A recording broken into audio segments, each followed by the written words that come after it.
እጅግ ልብ ይሰብራል። የኢፌዴሪ ጠቅላይ ሚኒስትር ክቡር ዶክተር አብይ አህመድ ምን ገጠማቸው? ለኔ ቤዛ ኢየሱስ ክርስቶስ ዝቅ ሲል አፄ ቴዎድሮስ ሌላ ቤዛ የለም።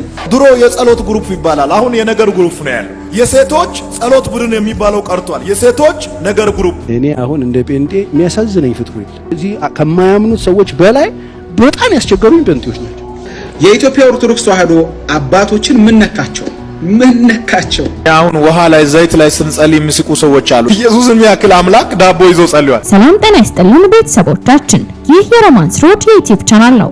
በቻናላችን አዳዲስና ወቅታዊ ትኩስ መረጃዎችን ይዘንላችሁ መጥተናል። እስከ መረጃው ፍጻሜ አብራችሁን ቆዩ። ቻናላችንን ሰብስክራይብ ያላደረጋችሁ ሰብስክራይብ በማድረግና የደወል ምልክቷን በመጫን አዳዲስ መረጃዎችን በፍጥነት ያገኙ። ቪዲዮአችንን ለሌሎች ሼር በማድረግ ቤተሰባዊነቱን ያጠናክሩ። ከተወሰኑ ጊዜያቶች በፊት የሮማን ካቶሊክ ቤተክርስቲያን ሊቀነ ጳጳስ መሞታቸው ይታወቃል። ጥቁር ጭስ በቲክቫ ጉባኤ አንደኛ ዙር ላይ መታየቱ ጳጳስ እንደማይመረጥ ያሳያል ተባለ። ረቡዕ ዕለት በሲስቲን ቻፕል አናት ላይ ካለው የጭስ መውጫ ጥቁር ጭስ ሲወጣ ታይቷል። ይህም በጳጳስ ጉባኤ የመጀመሪያ ዙር ምርጫ አዲስ ርዕሰ ሊቀነ ጳጳስ መምረጥ አለመቻሉን ያሳያል። ለዘመናት የቆየውን ባህል በመቀጠል 133 ካርዲናል መራጮች ባለፈው ወር የርዕሰ ሊቀነ ጳጳስ ፍራንሲስ ሞት ተከትሎ 267ኛውን የካቶሊክ ቤተክርስቲያን መሪ ለመምረጥ በቫቲካን ተሰብስበው ይገኛሉ። ታዲያ በዛሬው ዕለትም በተሰበሰቡበት ጥቁር ጭስ መታየቱ ድጋሚ ጳጳስ እንደማይመረጥ ያመለክታል ተብሏል። ጉዳዩ ምንድነው? ብዙዎችንም እያነጋገረ ይገኛል። አድርሱልኝ ለሞላ የኦርቶዶክስ ተዋሕዶ እምነት ተከታዮች እና ለሞላ የእስልምና እምነት ተከታዮች እባካችሁን ጴንጤ ማለት ፕሮቴስታንት ማለት አይደለም። ጴንጤ ማለት ከፕሮቴስታንት እምነት አፈንግጦ የወጣ ገና 60 እና 70 ዓመት ያልሞላው አዲስ ሃይማኖት ነው። ፕሮቴስታንት ራሱን የቻለ ዶክትሪንና ቴዎሎጂ አለው። ፕሊዝ ኢትዮጵያ ውስጥ ያላችሁ የፕሮቴስታንት እምነት ተከታዮች፣ የጴንጤቆስጤ እምነት የማትከተሉ እባካችሁን አገልጋዮች ካላችሁ እየወጣችሁ አስረዷቸው። ምክንያቱም ኦርቶዶክስ ተዋሕዶ እና የእስልምና እምነት ተከታዮች ጴንጤ እያሉ በጅምላ የሚናገሩት ሙሉ የፕሮቴስታንት እምነት ተከታይ ነው። ለምሳሌ ጴንጤ መናፍቅ ነው። ጴንጤ በእግዚአብሔር ቃል ብቻ አያምንም። ጴንጤ በነቢያቶች ያምናሉ። አዲስ ነብይ አሉ ይላሉ። አዲስ ሐዋርያ አሉ ይላሉ። ጴንጤ በልሳን እናወራለን እያሉ ሻንዶ ባንዶ ራክዶ ራዶ ሮሮሮሮ እያሉ ያወራሉ። ጴንጤ በጣም የሚያስተምሯቸው ትምህርቶች ከመጽሐፍ ቅዱሳዊ የራቁና ጥቅሳዊ ትምህርቶች ናቸው። ስለዚህ እባካችሁን ኦርቶዶክሶች፣ ሙስሊሞች እባካችሁን ሪሰርች አድርጉ፣ ትንሽ አንብቡ፣ ተረዱ። ይለያያል። ፕሮቴስታንት ውስጥም የተለያዩ አመለካከት ያላቸው አለ። ስለዚህ በጅምላ ጴንጤ እያላችሁ ሙሉ የፕሮቴስታንት እምነት ተከታይን ባትናገሩ ደስ ይለኛል። የኦርቶዶክስ ተዋሕዶ እምነት ተከታዮች ፎከስ አድርጋችሁ ጴንጤ ማለት ፕሮቴስታንት ማለት አይደለም። ሁለቱ ቃል አንድ አይደለም። ቃሉ ራሱ ይለያያል። ይህ የሚያሳየው ያለ ዕውቀት እንደምታወሩና ያለ ዕውቀት በጅምላ ሌሎችንም እንደምትናገሩ ነው። ስለዚህ እናንተን የሚሰድቧችሁ፣ እናንተን የሚጠሏችሁ፣ እናንተን የሚያሳድዷችሁ ጴንጤቆስጤ ወይም ፔንቴኮስታል የሚባሉ አዲስ በቅርብ የመጣ ሃይማኖት ነው። ከፕሮቴስታንት አፈንግጦ የወጣ ነው። ለኔ ቤዛ ኢየሱስ ክርስቶስ ዝቅ ሲል አፄ ቴዎድሮስ ሌላ ቤዛ የለም። በላይ ዘለቀም በኦሮሞዎች ሴራ ኃይለ ሥላሴን ተሸክሞ ከሸኘ በኋላ አንገቱን በገመድ የታነቀ ነው። ወራዳ በል ሽፈራው ገርባው ነው የኔ ጀግና። አፄ ቴዎድሮስ ራሱን ያጠፋ ነው። አጥፍቷል ራሱ። የኔ ጀግና ምንም ይሁን ምንም ህዝቤን ከጋላ ወራ ነፃ ወጣሁት ያለው ቴዎድሮስ ብቻ ነው የኔ ጀግና። ሌላ ምንልክም ጎበዝ ነው፣ ብዙ አስፋፍቷል፣ ለአማራ ብዙ ሰርቷል፣ ትክክል ነው። ግን በአንጻሩ ስታዩ ኦሮሞዎችን በዙሪያው በማሰለፉ ምክንያት ስልጣን ይገርማቸዋል። የመጣንበት እድሜ ነው እንጂ የሚለያየው ሁላችንም መጤን እስላምም መጥቶ ነው፣ ኦርቶዶክስም መጥቶ ነው፣ ጴንጤ መጥቶ ነው። ጴንጤ ብቻ አይደለም የመጣው፣ ሁሉ መጥተው ነው። አንዱ ከመካ መጣ፣ ሌላኛውም ደግሞ ከዚሁ ከመካከለኛው ምስራቅ፣ ሁሉም ከመካከለኛው ምስራቅ ነው የመጡት። ሁሉም መጤን ስንት ሰዓት መጡ ነው የሚለያየው። ያልመጣ የለም ብራዘር፣ ያልመጣ የለም። ሁላችንም መተን በመሰረቱ ኢትዮጵያ ውስጥ ያለው ክርስትና ኢየሱስንም ሁሉ በእድሜ ይበልጠዋል። ኢየሱስ መጥቶ ከሞተና ከሄደ እንኳን 2023 ዓመት ነው። ኢትዮጵያ ውስጥ ያለው ክርስትና 3000 ዓመት ሞልቶታል።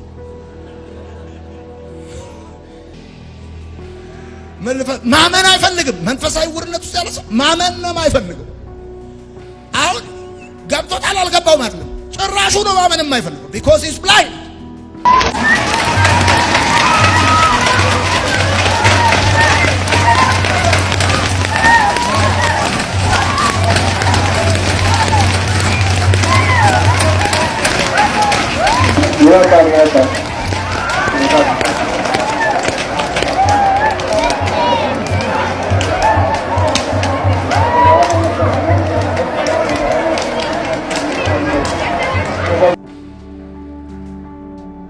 ወርክ ጋር ኮኔክት ስላደረጉ ፊታቸው ያበራል፣ ሁሉ ጊዜ ይስቃሉ። እንደ ቀላል ነገር የተናገሩት ነገር በሰው ላይ ተጽዕኖ ይፈጥራል። ድሮ የጸሎት ግሩፕ ይባላል፣ አሁን የነገር ግሩፕ ነው ያለው። የሴቶች ጸሎት ቡድን የሚባለው ቀርቷል። የሴቶች ነገር ግሩፕ፣ የእናቶች ነገር ግሩፕ፣ የወጣቶች ነገር ግሩፕ፣ የቤተ ክርስቲያን መሪዎች የነገር ግሩፕ፣ የጸሎት ግሩፕ ቀርቷል። የወጣቶች የነገር ቡድን ይፍረስ፣ የአባቶች የነገር ቡድን ይፍረስ፣ የእናቶች የነገር ቡድን ይፍረስ፣ የሴቶች የነገር ቡድን ይፍረስ፣ የአገልጋዮች የነገር ቡድን ይፍረስ። ከዛሬ በኋላ የጸሎት ቡድን ይቋቋማል። በቤተ ክርስቲያን ውስጥ ሰው በቋንቋ ተደራጅቷል፣ ሰው በብሔሩ ተደራጅቷል። ለጸሎት የተደራጀ ቲም የለም። ከዚህ የተነሳ አጋንንት እንደፈለገ ቤተ ክርስቲያን ውስጥ ጎርደድ እያለ ነው። ይህንን ሁኔታ የሚለውጡ የጸሎት ሰዎች ሲነሱ አያለሁ። ይህንን ሁኔታ የሚያስተካክሉ የጸሎት ሰዎች ሲነሱ አያለሁ። ወደ ጸሎት እንመለስ፣ ወደ እግዚአብሔር ቃል እንመለስ። በተመቻቸ ጊዜ ነው መጸለይ ያለብን። በተሳካ ሁኔታ ብቻ ነው መጸለይ ያለብን። ስንመረቅ፣ ስናገባ፣ ስንወልድ፣ አሪፍ ቢዝነስ ስናንቀሳቅስ በእንደዚህ አይነት ጊዜ ብቻ ነው መጸለይ ያለብን አይደለም። እንደዚህ እንዳይደለ ከመጽሐፍ ቅዱስ ክፍል ሐዋርያት ሥራ ምዕራፍ 7 ቁጥር 55 እስከ 60 በምትመለከቱበት ጊዜ እስጢፋኖስ የተባለ ሰው እንደ በረዶ በሚዘንብ ድንጋይ ውስጥ ሆኖ ከግራና ከቀኝ ስጋው እየተበጠሰ እየተቦጨቀ እየወደቀ ከላዩ ደም እየፈሰሰ ስጋው እየተቆረጠ እየወደቀ እያየ ይጸልያል። ምክንያቱም ኔትወርኩ ላይ ነው ያለው። ከእግዚአብሔር ጋር ኔትወርኩ ኮኔክት ስላደረገ የድንጋዩ ህመም አይሰማው። ምን እየሆነ እንደሆነ ሁሉ አያውቅም። አባትና ልጅ መንገድ እየተጓዙ አባት በቂ ገንዘብ አልነበረውም። ልጅ መንገድ ላይ የሚሸጥ አፕል ታይና አፕል ካልገዛህልኝ ትለዋለች።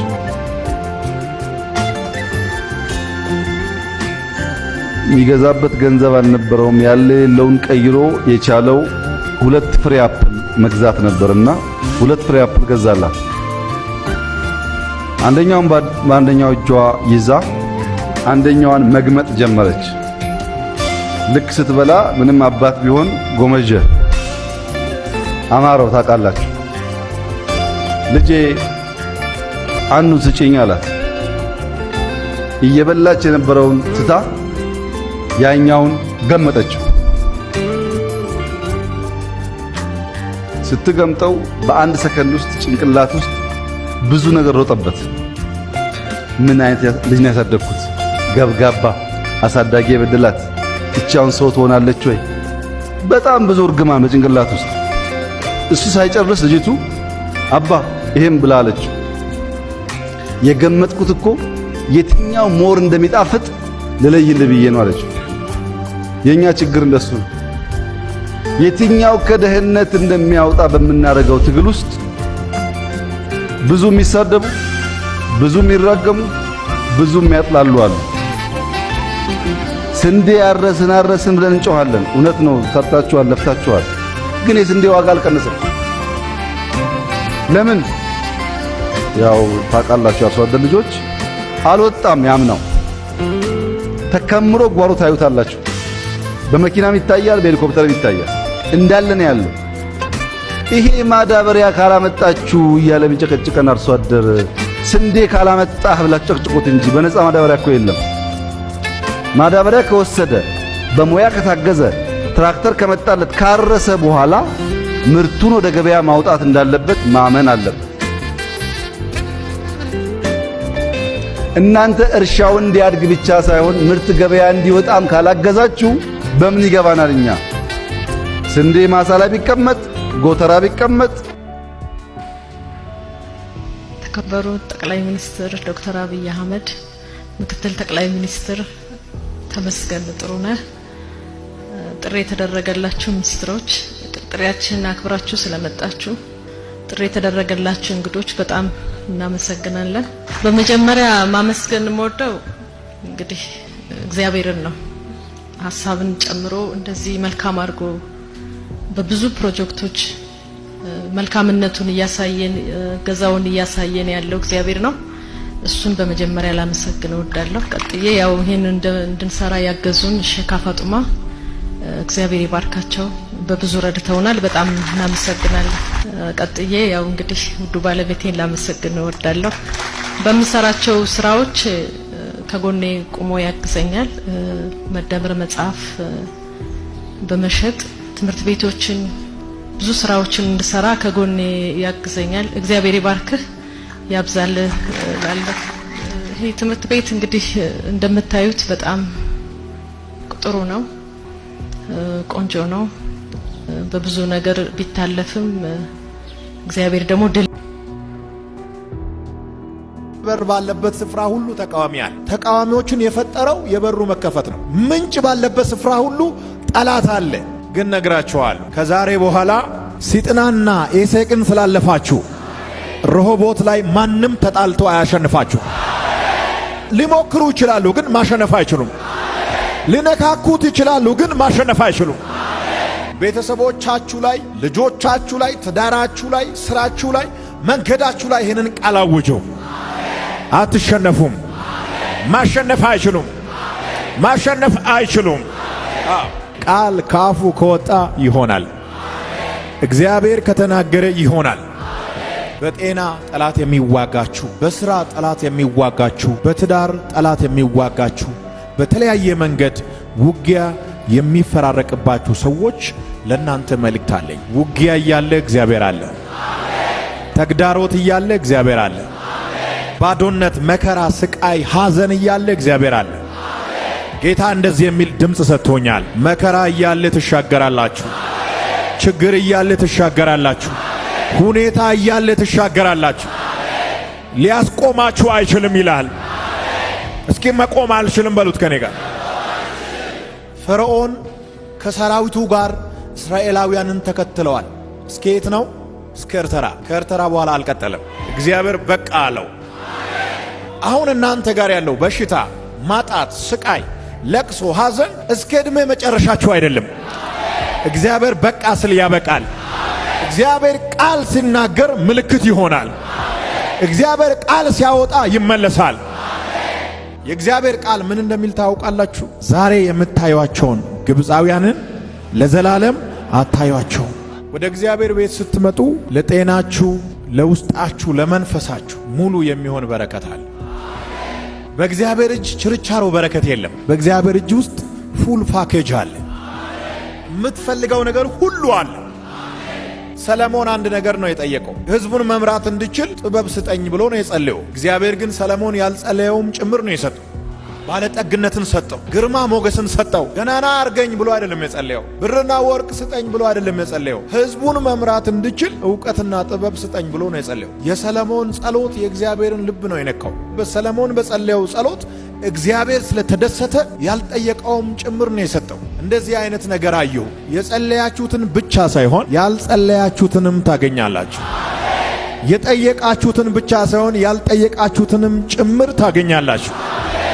በልባችሁ አንድ ነገር ብቻ ይኑር፣ እምነት። እግዚአብሔር በእምነት ይፈውሳል። ዛሬ ቃል ነው የሰማችሁት። ቀጣይ ጊዜ ግን እንደዚህ ይዘህ ትመጣለህ። ቃል ይያዛል። ቃል ይያዛል። ዛሬ የተናገርኩትን ቃል በሚቀጥለው ወር በእጅ ይዘህ ትመጣለህ። አሁን ውሃ ላይ ዘይት ላይ ስንጸልይ የሚስቁ ሰዎች አሉ። ኢየሱስን የሚያክል አምላክ ዳቦ ይዞ ጸልዩአል። ጌታ ኢየሱስ ክርስቶስ አንድ ጊዜ ግብር እንዲከፍል ገንዘብ ተጠየቀ። ኪሱ ላይ ብር የለም። ዞር ብሎ ሲያይ ጴጥሮስ አለ። እጅ ላይ ያለውን መረብ ይዘ ወደ ወንዝ ሩጥ ለምን አለው?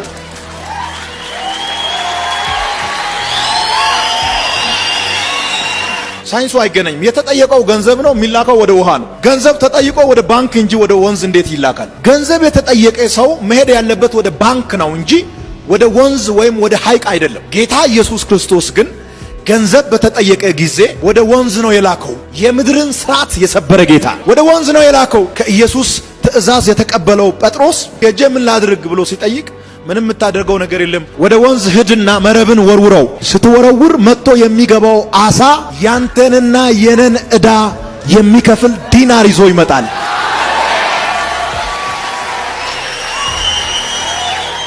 ገና ኢየሱስ ክርስቶስ ከጴጥሮስ ጋር ኮሚኒኬሽን ውስጥ ሆኖ አሳውን አዞታል በመንፈሱ። ጴጥሮስ ወደ ወንዝ እንዲሄድ ኢየሱስ ትእዛዝ ሲሰጠው እዛ ጋር አሳው ደግሞ ገንዘቡን ይዞ ቆሟል። አንድ አሳ እየሮጠ እየተንቀዠቀዠ መጣ፣ ዲናሩን በጥርሱ ይዞ።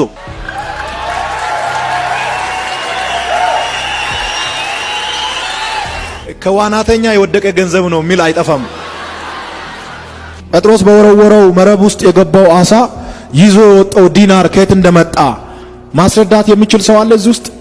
አሳ ገንዘብ ይዞ መውጣቱን ብቻ ነው የሚናገሩት እንጂ የገንዘቡን ምንጭ እስካሁን ያገኘ ሰው የለም። እግዚአብሔር ያደርጋል አያደርግም? እስካሁን እያደረገ ነው። አሁንም ያደርጋል። ትቀበላላችሁ። ቤታችሁ ላይ ይሆናል፣ ትዳራችሁ ላይ ይሆናል፣ ንግዳችሁ ላይ ይሆናል፣ ትምህርታችሁ ላይ ይሆናል፣ ራእያችሁ ላይ ይሆናል፣ ቤተሰቦቻችሁ ላይ ይሆናል፣ ዘመናችሁ ላይ ይሆናል። የኢትዮጵያ ኦርቶዶክስ ተዋሕዶ አባቶችን ምን ነካቸው? ምን ነካቸው? አባቶቻችሁ ምን ነካቸው? ኦርቶዶክሳውያን ሁላችሁንም ነው የምጠይቃቸው። አሁን የተለያየ ኑፋቄዎችን መስማት ከአባቶቻችሁ ዘንድ በጣም ኮመን ሆኗል። ብዙ ጳጳሳት፣ ሊቃውንቶች መድረኮቻቸው ላይ ሲስቱ እያስተዋልን ያለ ነው። ለአብነት ያህል እስኪ ላስታውሳችሁና ወደ ዛሬው ሐሳብ ደግሞ እመጣለሁ። ሁላችሁም ይህንን ቪዲዮ 20 ጊዜ ኮፒ ሊንክ፣ ሼር፣ ሪፖስት እንድታደርጉ አደራ ላለሁኝ። ሁላችሁም ስክሪኑን ስትነኩት ሴንድ የሚል አለ። ያመጣላችሁን ሰው ሁሉ ሼር አድርጉት። ይህ ቪዲዮ ብዙ ሰው ጋር መድረስ ስላለበት ማለት ነው። ይህንን ሰምተን እንመለሳለን። ብሩካን ናችሁ። አራት ሶስተኛው ኪሳራ እመቤታችን ቅድስት ድንግል ማርያምን ማጣት ከትውልድ አለመቆጠር ነው።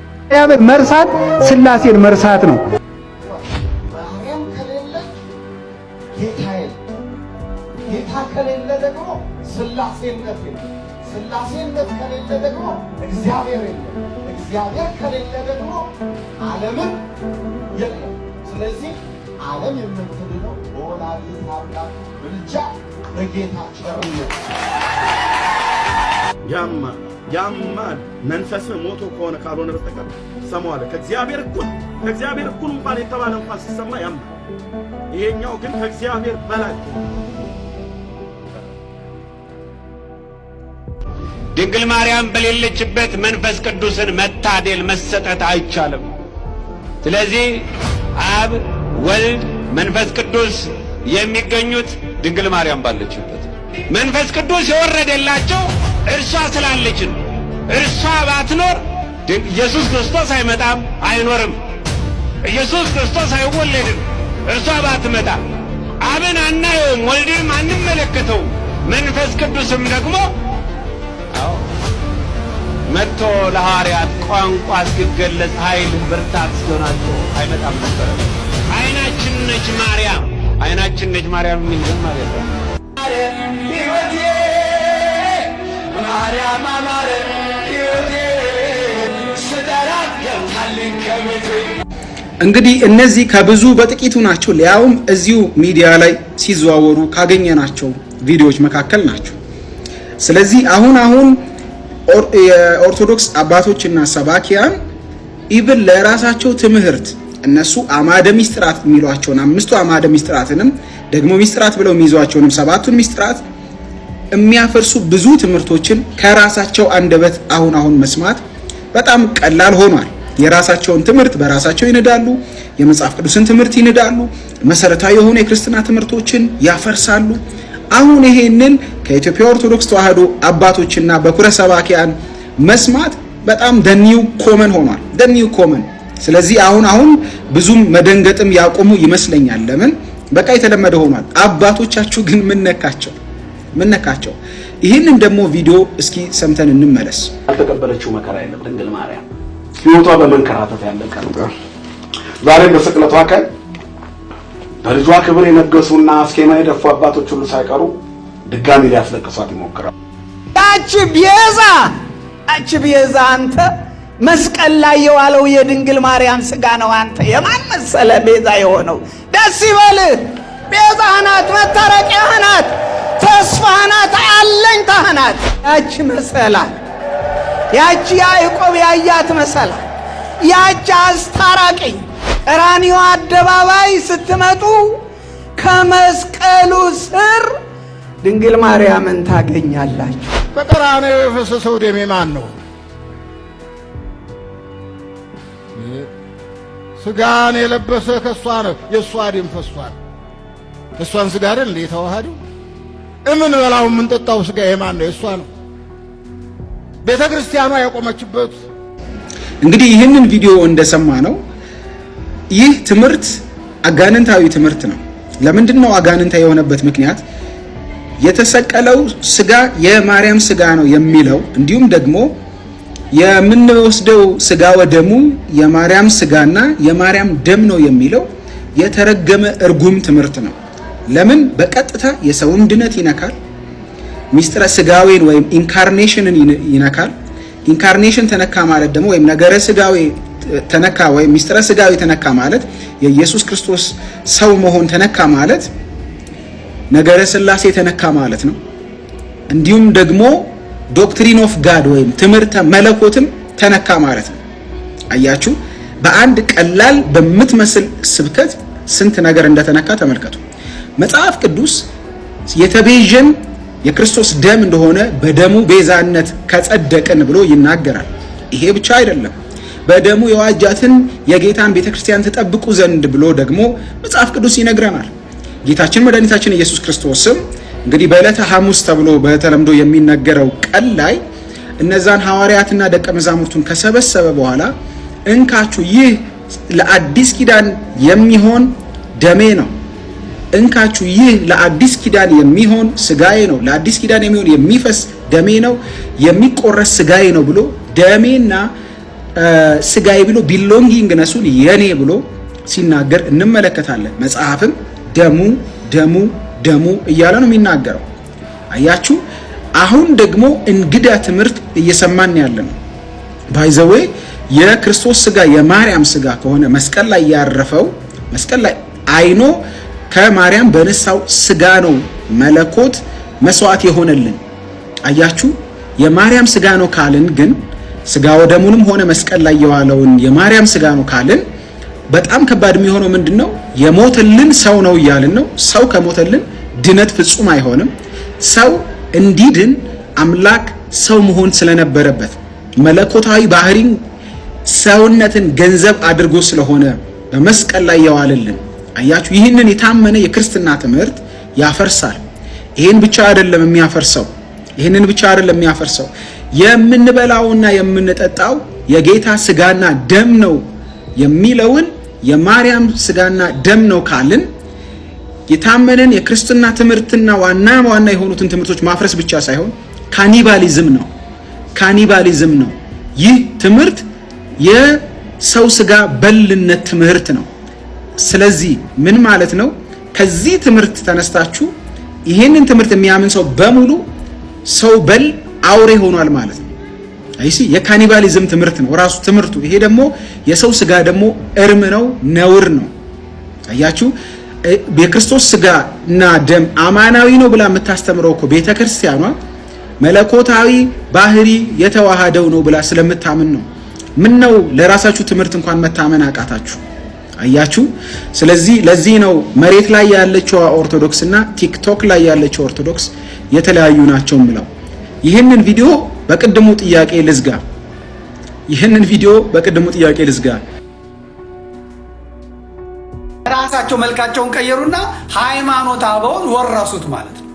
ሃይማኖተ አበውን ወረሱትና ፒያኖን አምጥተው ቅድስት ሥላሴ ካቴድራል አስገቡት። የፕሮቴስታንትን አስተምሮ ቀኖናና ዶግማ አምጥተው ይሄ ወንጌል ጠምቶት የሄደውን ህዝብ ማስተማር ጀመሩ ማለት ነው። እዚህ ያ ደግሞ ከጊዜ በኋላ መናፍቃን መሆናቸው ራሱ ሃይማኖተ አበው መለወጡ ሲታወቅ እነ ማህበረ ቅዱሳንም ከአብዮቱ መጨረሻ የደርግ ውድቀት መጨረሻ አካባቢ የብላቴ ጉዞ መሰረታቸው። እነሱም ጉሮሮ ለጉሮሮ ተናነቁ። ከቤተ ክህነት የስብሰባ አዳራሽ ውስጥ እግራቸውን ዘርግተው ያደርጉ የነበሩት ወጥተው ማህበረ ቅዱሳን ቦታውን ያዙት። ከሃይማኖተ አበው የወጡት ሰዎች በአጠቃላይ ቀጥታ የሄዱት የራሳቸውን ቸርች፣ የራሳቸውን ሃይማኖት፣ የራሳቸውን ፕሮቴስታንት የመሰለ የሆነ ሃይማኖት ከፍተው ቀጠሉ ማለት ነው። ቤተክርስቲያንም አንድ ሾክ ሲነቀልላት ጉዞዋን አጠናክራ ቀጠለች። መንፈሳዊ ኮሌጆች ተከፈቱ። የአብነት መምህራንና ትምህርት ቤቶች በረቱ። ቤተክርስቲያን ተተኪዎችን እያፈራች ቀጠለች። ስለዚህ አሁን ይሄ ውስጥ መግባት ያለው ነገር ተጽዕኖ ስለታወቀ ይሄንን እንዴት እንያዝ በሚል በጀት ተበጅቶ በጀት ተመድቦ በራሳቸው ልጆች እንግባባቸው በማለት የአብነት ትምህርት ቤቱን የሚቆጣጠር ኃይል፣ መነኮሳቱን የሚቆጣጠር የሚለውጥ ኃይል፣ ሰንበት ተማሪውን የሚለውጥ የሚቆጣጠር ኃይል፣ የጽዋ ማህበራትን የሚቆጣጠር የሚለውጥ ኃይል ተቋቁሞ ወደ ስራ ተገባ ማለት ነው። ስለዚህ በእመቤታችን ስም የጽዋ ማህበር ይሰበሰባል። ህዝቡ የእመቤታችን የጽዋ ሊጠጣ ይሄዳል። ከዛ በኋላ ሰባኪ ሆኖ የሚመጣው ሰውዬ ግጥም አድርጎ ነጠላውን መስቀለኛ አጣፍቶ የፕሮቴስታንትን ቀኖና እና ዶግማ ያስተምራል ማለት ነው። መነኩሴ ሆኖ ገዳም ይገባል፣ ይሰግዳል፣ አብሮ ይጾማል አብሮ።